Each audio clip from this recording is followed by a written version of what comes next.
Here we are inside of our household items list document. What we're going to do in this exercise is we're going to add a new table to this document at the end of the document.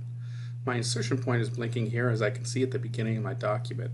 I want to move that to the end of my document, so I'm going to press Control End, and as we can see, it moves the insertion point to the end of the document. Now it's important to remember the location of my insertion point will dictate as to where the table will be inserted.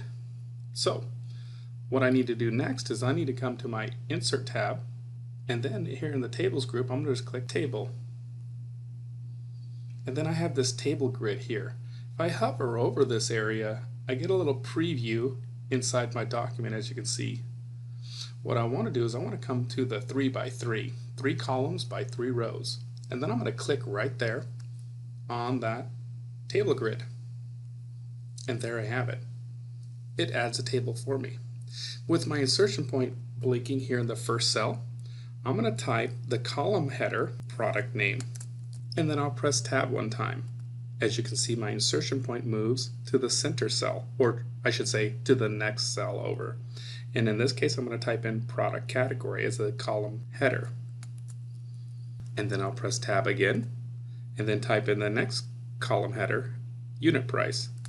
Now when I press Tab at this point, you'll see it moves my insertion point to the next cell down below the first column.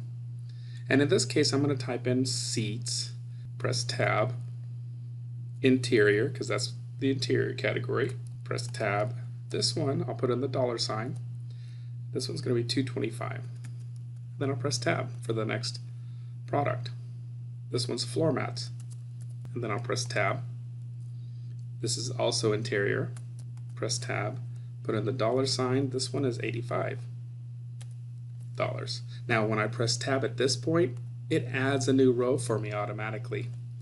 Now in this case I'll put in tires, Tab, then put in exterior, press Tab. This one's $400, and then I'll press Tab again, and it gives me a new row, as you can see. Now in this case I'll put in spark plugs.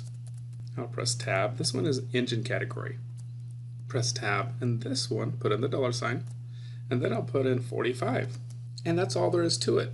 We've now created a nice little table.